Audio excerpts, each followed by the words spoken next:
I think last week when I spoke, looking again June 16th to make a determination.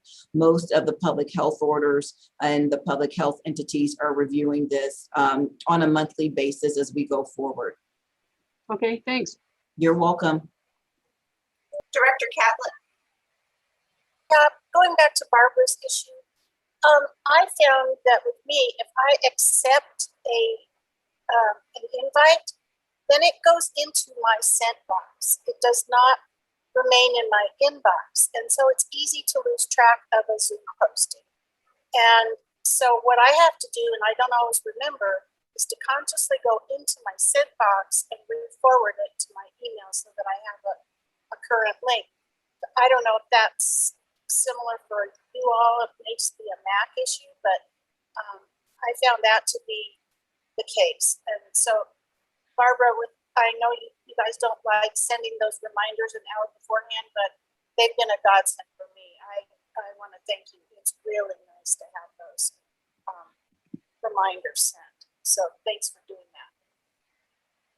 So, Madam Chair, if I may, I would also suggest, and I don't know if you guys have done this, so I'm jumping into another person's swim lane, but I was going to say, as relates to those Zoom invitations, you can also, when you receive them, add it to your calendar so it's already there. I tried to do that, but it does not go into my calendar. It just kind of disappears somewhere. As so I said, I was jumping into another swim lane and just thought I would broach it. Is there no way for those to go into our calendar when we get the invite? No. So I'm going to ask Brandy to speak to that. And we sent directions on how to get it onto your calendar when we started this, and we will resend those to all directors as well. Brandy? Hello.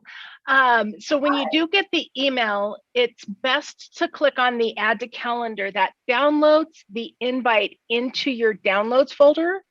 You have to open your downloads folder, and let me see if I can download it really quick. And that way I can tell you what it says. It'll say something like webinar dash and then a very large number ICS. When you open that, it'll open up the Outlook calendar invite, and you just save and close, and it should save and close into your Outlook calendar. If it doesn't, feel free to contact me, and I'll be happy to walk you through the steps and see where it might be going. I would like to add that there is a step. If you do that and put it onto your calendar, it puts it on, and I don't know what to call this, Brandy. So if I'm just going to make it a scenario up, it goes to sort of a ghost calendar on the Outlook server. And then it saves, and then it populates to your calendar. So you may not see it immediately. I just wanted to preface that because I did have that issue, and Brandy and I had to walk through it, and the Outlook server that day just wasn't updating on a regular basis. And it actually took about 15 minutes for me to see it on the calendar that I access. So I know this is a challenge, but this is just the way Zoom works. And we've talked with the IT team about any additional workarounds, and this is just the way the system is set up. So we'll have to work through it. So thank you for your patience. First Vice Chair Geisinger. Thank you. I will try to do that and test it, because and that's a good point about not seeing it first, because I never saw it. But I also would reiterate Peggy's point that it's very nice to get that 4:30 reminder, if y'all don't mind doing that. Yeah. Thanks. Thank you. I also just want to say for the record that Director Sloan has joined us. So welcome, Director Sloan. Okay, anything else on the physical meetings and meeting streaming? I mean, I think it's just a very fluid issue that we have to work through, and we're going to just have to learn how to navigate it. And I agree. I keep trying to do it, but I'm not doing well. Mr. McKay. Just one more thing. I wanted to plant the seed that once we go back to whatever meeting room we end up going back to, if that happens to be the boardroom at RTD in the basement of Blake Street, that the current infrastructure down there doesn't have a camera set up at every station. And that's something that we've been looking into. So Zoom meetings may not look exactly like this going forward. So just know that in the back of your minds that you may not end up in a little box when you're talking to your constituents going forward. It may just be a YouTube stream. So please, excuse me, bear with us as we try to navigate what that looks like going forward. All right, thank you. Okay, so now we're under other matters, and I have one. And it is that last night we had our first meeting with our strategic planners, TransPro, with the board of directors. And what I'd like to do is do kind of like a recap and ask our general manager to do kind of how did we get here last night, and then open it up for any questions or comments from the executive committee. General manager? Yes, well, thank you very kindly, Madam Chair. I appreciate the opportunity to basically give a broad brush overview of how we got here. Recognizing when you all recruited me, we talked about in earnest about how I had to be evaluated, and recognizing that I have the responsibility to lead the organization with day-to-day activities, overseeing that, recognizing that there needed to be alignment around how do we actually ascertain what we're collectively working towards. So with that as a backdrop, having had conversations, agreed that we would look at an approach in reference to developing a strategic planning process. With that as a backdrop, did a solicitation whereby we could, have appropriate professional support that could help garner a process that would lead to creating alignment around success outcomes. With that as a backdrop, with that having had happened in the sense of identifying a consultant after a competitive process, we retained the services of TransPro. And with the advent of this process, in turn, there were conversations that were had independently with each board member to understand what their priorities were, or are, I should say current tense, priorities are, and in relationship to their ideals and beliefs relative to where we should go. Concurrently recognizing that I have the responsibility of leading the organization, and there are different components within this organization, departments that have responsibility of ensuring that comes to fruition. There were conversations that ensued collectively with the department heads of said department. This came on the heels of the conversations that had taken place with each of you as board members, recognizing that some elements that have come out in conversations are the same ones that I heard when I was going through the recruitment process relative to garnering trust within our greater service area and our community, engaging with stakeholders, and ensuring that, we are the mobility provider of choice. Those things were paramount as we looked at where it is that we should be, quite naturally recognizing that we have to collectively understand what the outcomes are. There are activities that are incumbent upon the day-to-day activity. There are activities incumbent upon day-to-day functionality within the space. So let me give you an example. Having had a group collectively discussing, recognizing that we're trying to build trust, we're trying to, really place an emphasis on what our value is to the community. How do we get there if I'm actually working within service planning and I'm doing run cutting? And I use that word intentionally because you as a board probably don't know what it means by run cutting, but those are the activities that need to take place so we can ultimately reach the success outcome relative to creating, customer satisfaction. So those are the nuances that have taken place. The one piece I didn't reference is as we talk about our mission and values, recognizing that a mission is our why. What is it that we're doing? And recognizing that vision is aspirational. The same process actually took place relative to what took place with all of you. We were given something in the sense of here is what it is relative to what our mission statement is. And I know, I think it was very illustrative last night when conversations ensued about our website said this, and then the strategic plan said something else. Clearly and truly, that gives us an opportunity to work around and rally around what it is collectively we believe our mission to be. Because if we can't even find the appropriate mission statement, we know we have work to do, because it boils down to what the why is.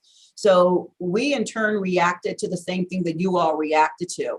And recognizing it's not a fait accompli, this is an iterative process, recognizing we're in a virtual platform, highlighting the conversation that just has been had. It's not ideal, because I do think that that didn't come across, that this isn't our mission statement and you're supposed to say, okay, this is where we are. This is something to react to so we can rally around what it is, what is our why, specifically as relates to us in the day-to-day. Because as you heard me say, I'm a person in the people business. I believe public transportation is the great societal equalizer. I'm in this space because I believe I'm making a difference. That is personally my why. And so basically taking that as a backdrop, you all reacted to the same thing in which we reacted to, right?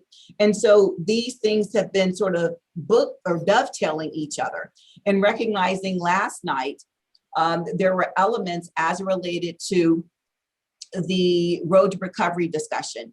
I intentionally, and as I said, this was serendipitous in the sense of having this pushed out because Transpro was on board so they could listen in, recognizing the conversation that ensued last week about what it is we should be doing. That information also coupled with what was garnered from the independent conversations with each and every board member led to those success outcomes. And that too isn't a fait accompli.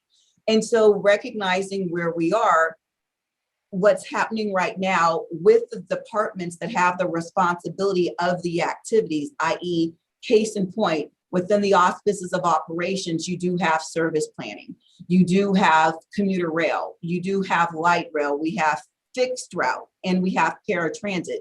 What activities do they have as a functional unit, as individuals that make up this organization? What do they need to do activity-wise to get us to those success outcomes? So that's that parallel track that is happening, because basically when you think about it, and I use the whole notion of run cutting, when you talk about how would one increase ridership if you're not doing run cutting in such a way, and what that needs is discerning by looking at how many operators would you need on each block that's comprised of vehicles to deliver service to ensure you can pick them up to effectuate that to yield customer satisfaction. So that's what's going on in those aspects, because everybody in the organization has a role to play. And those are the activities in which Transpro is working with. And those things are still in process.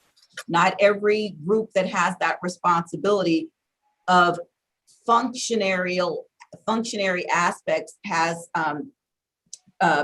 been convened.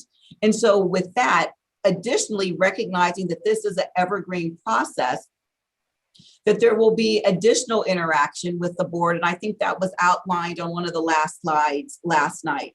And so as we go through this process, I think it's clear that we need to be more communicative, because I think there was some confusion about what was what and who's on first and who's who in the zoo. Because as I come into this organization, I want to be clear that I am not trying to be prescriptive. I recognize this is a process that is new to this body. But I also recognize in my role as leading the organization, I have to in turn still align my team around what it is that we're ultimately working towards, so there's not competing priorities. So with that as a backdrop, that's how we got here, recognizing they took feedback. I have yet to debrief with Transpro in the interest of full disclosure.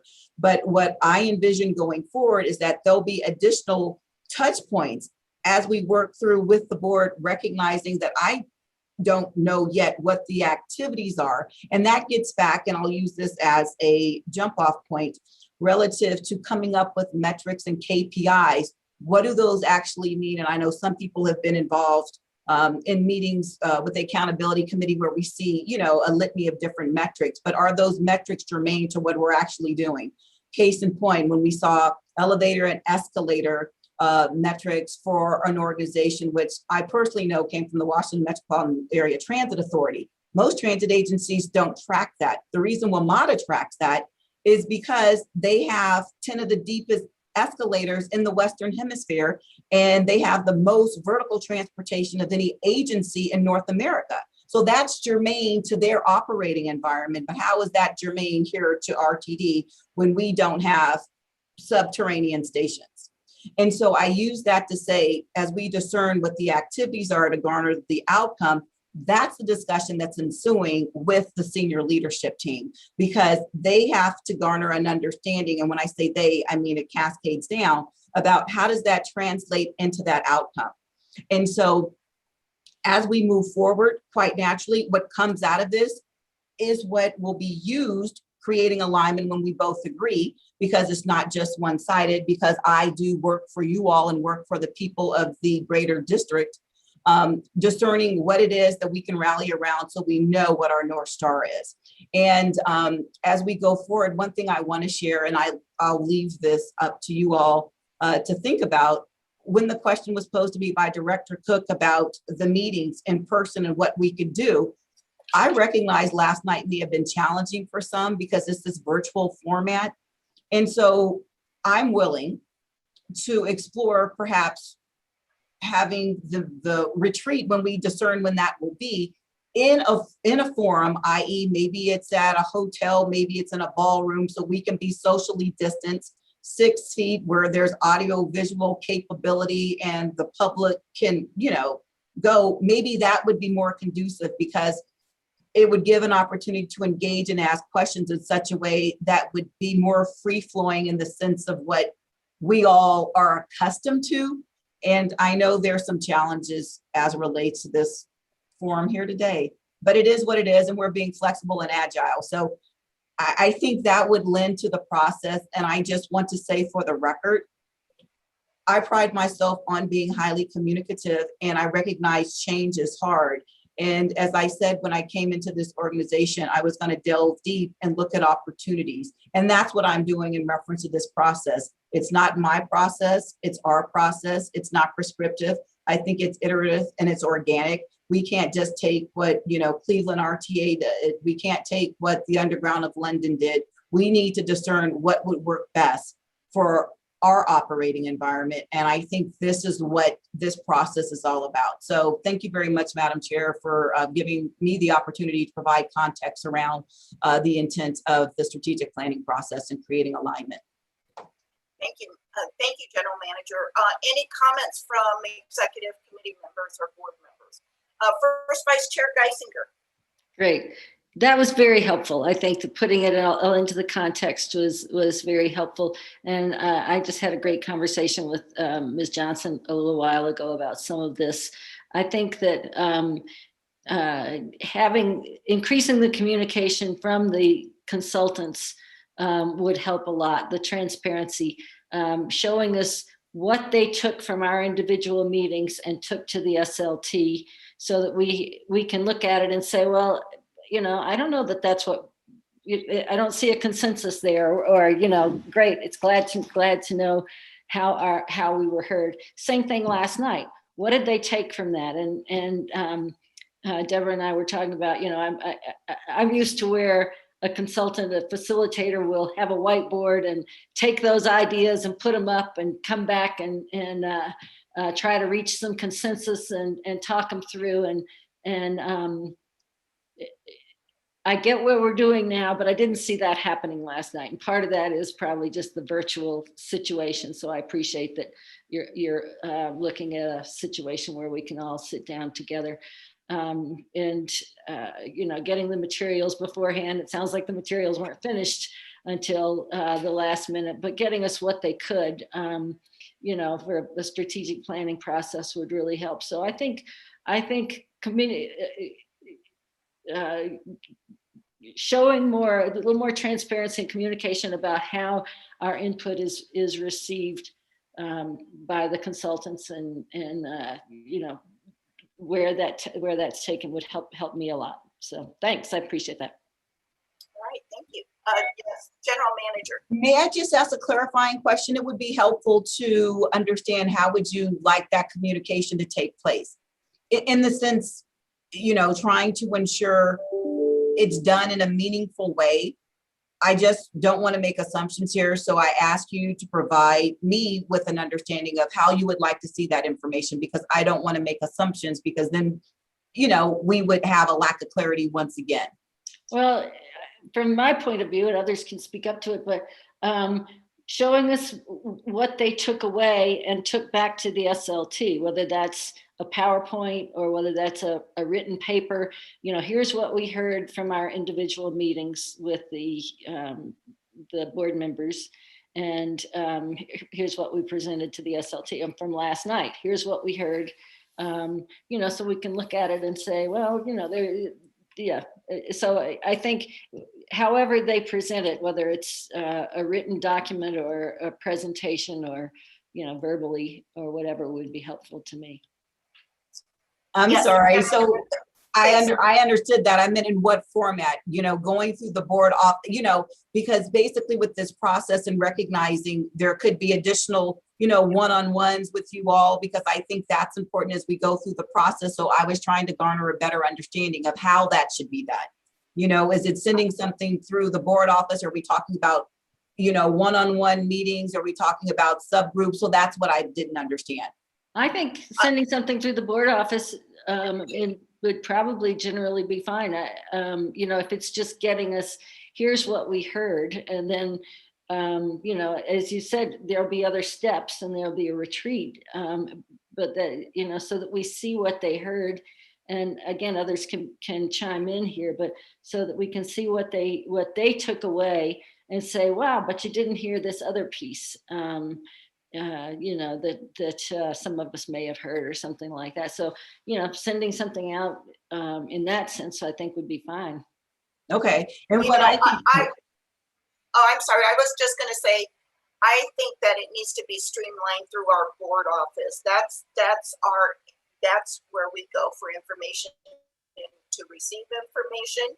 And the other thing, and just to add on what First Vice Chair Geisinger was talking about, it would have been helpful to know that that TransPro had been meeting that afternoon with departments, so that we knew that this was a very fluid conversation. It wasn't something that was embedded yet. So, Second Vice Chair Cook.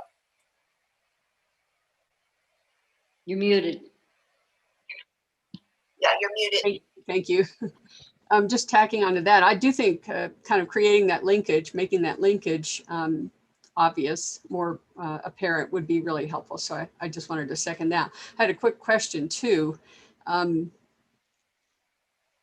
The consultants had a slideshow and they discussed sort of the outcome based measures being things like by the end of the decade, we'll have somebody on the moon. That's the extreme example, but is that the next step, or where does that come in? By X date, we'll have seen this and this.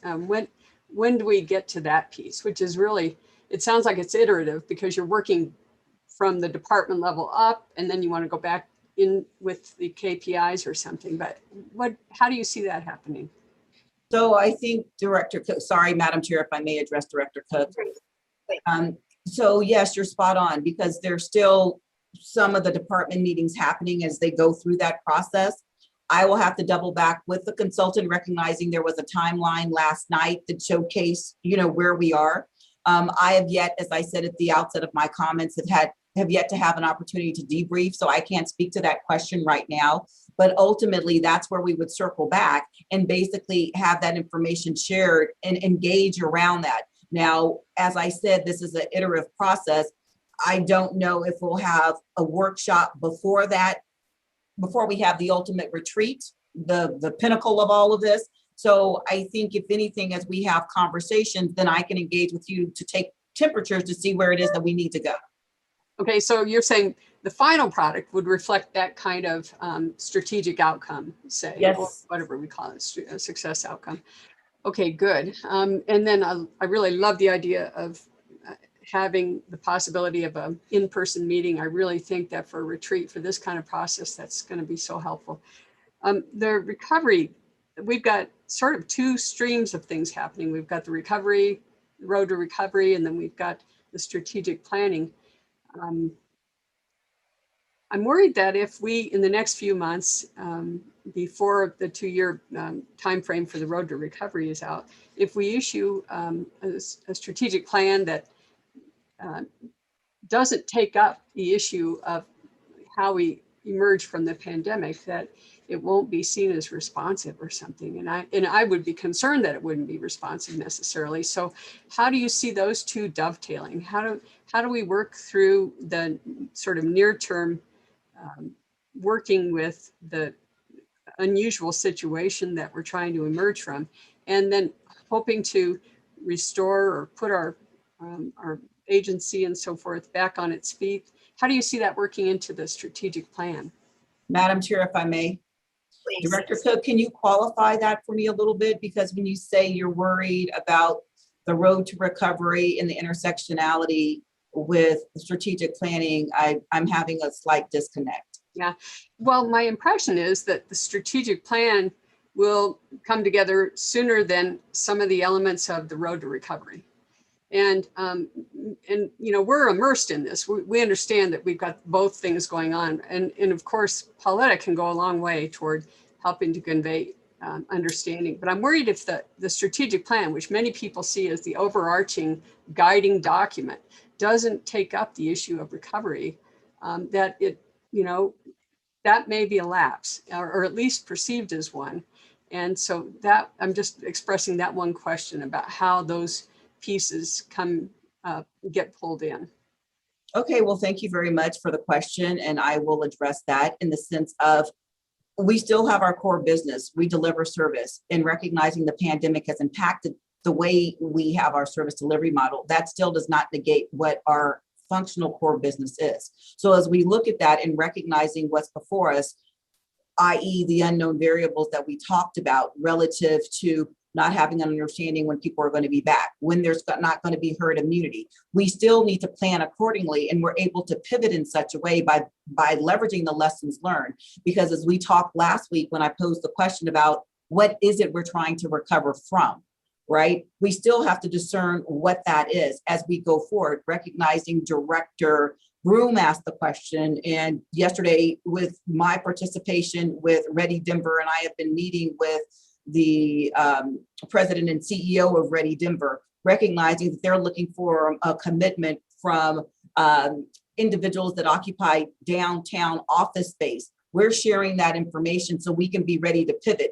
That in and of itself is basically being highly communicative, keeping our pulse on what's happening, and engaging with a multitude of different customer segments, which would happen within our strategic planning process, which will happen in and around what we need to be doing as an organization in order to ensure that we're providing the services that are warranted.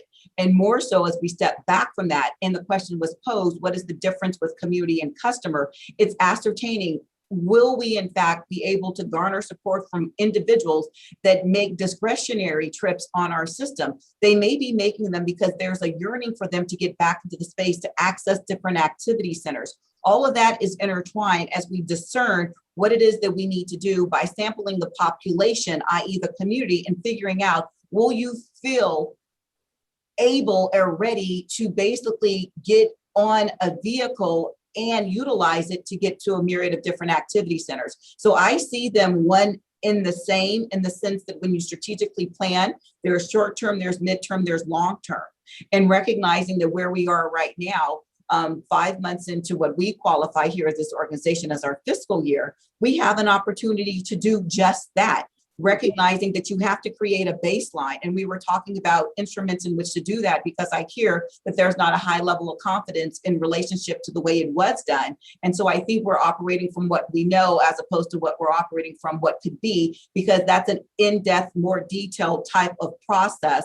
And I support staff wholeheartedly, but as you all know, I had shared with some of you that as we look at our surveying, oftentimes we're not doing it in the manner in which we could really garner information that's useful, i.e. we're not looking at origin and destination. We're not looking at, household income, how many people are living in a house. So all of those things are pertinent data points as we discern the level of service that we need to provide. And actually, when you engage with the community, asking them questions about why wouldn't you utilize the system and creating that. And I think that's where TransPro is quite helpful, having been in this space, utilizing net promoter scores, because it gives us a better understanding of how we compete as a service provider, not just in this limited transit space, but more globally in reference to what it is that we're providing. Because as Director Williams said last night, perception is reality, right? If a tree falls in the forest and nobody hears it, did it fall? So that's what we're working towards. So I hope that addresses your question, Director Cook. Yeah, it helps. Thank you. And I appreciate, I don't say it often enough, but I appreciate many of the things that you are, I mean, just day to day, some big, some small, but that you're identifying and changing. You're working toward different ways of doing things. So I just wanted to let you know how much I see that as important and impactful. So thanks very much. Thank you very much, Director Cook, for those kind comments. I do appreciate it. I would just like to say for the record that Director Tisdale has joined us. Welcome, Director Tisdale. Thank you very much. Any other comments or questions for the General Manager regarding strategic planning? I understand that Director Busick has been on mute again and he can't get through. So I would just ask if he has any questions or comments to text me or, oh, wait a minute. Is that you, Secretary Busick? You're on mute. Can you hear me now? I can hear you Hello? now. Oh, geez, sorry. Yeah, I'm sorry. I apologize. I got kicked off of my phone connection, the Zoom phone connection, and then had to come back in. And of course, when you come back in, you're muted. And I sent a couple emails. And anyway, so I missed some of the commentary regarding the strategic planning session from last night. I heard some of Ms. Johnson's comments that I think clarify some things. Just again, I was one of the several that were a little concerned about the process, but I understand the process is going to be more iterative, and we're going to get better inputs. One thing I want to ask Ms. Johnson if she's going to be available at our 3 o'clock GMOC to kind of go over some of this stuff with that committee as well. I think it would be important to have everyone else at that committee level know what's happening as well. Madam Chair, if I may, Director Busick, most definitely I will be in attendance at 3 o'clock, and I am more than happy to reiterate the comments in the context that I set forth during the course of this meeting. I appreciate that. I think that'll be very helpful. One of the things that I maybe I didn't hear and don't understand is that what I got from the strategic planning session last night is that once we define what our plan is and what the principles are that we're going to be pursuing, there's this process of surveying that takes place. And I kind of got the sense that the surveys take the place of a performance evaluation. I don't think that can possibly be true, but I'm just trying to figure out how they'll fit into the evaluation process, because if they don't, then obviously the GMOC should just go away because the public is going to be the evaluator. And I don't think I have that right. Director Busick, thank you very kindly for that question. And I don't believe in any way, shape, or form that was the crux of the discussion relative to surveying. And so basically what that is to create a baseline is, and I know you weren't on the call and I was talking about, perception being reality as we talk about some elements. And so that is not what that is based upon in relationship. There's going to be some aspect of it. And Transpro will talk about that with the GMOC, and that's another touch point, recognizing the role and responsibility of the General Manager Oversight and Performance Committee. Today, Mark Ash will be present to talk about his experience in that vein, and we'll outline that. But no, that's not, I'm not going to be just assessed. I wouldn't, let me be candid, agree to the general public just saying whether or not they like me, and you guys are going to evaluate me on such. So Wouldn't think so. Right. Okay. I appreciate that. I'm sure they love you, but yeah, I get the point. But that's kind of what I came away from last night with the meeting. I thought that, so clarification on that at 3 o'clock, that'd be great. Thanks so much. That's all I have. Awesome. Thank you, sir. All right. Any other comments from any board members? Any other matters to come before the board? Okay. Well, then, It is 12:16, and I'd like to call for adjournment. All in favor? Aye. Aye. Any opposed? Okay, 12:17, we are adjourned. Thank you, ladies and gentlemen. I'll see most of you at the GMO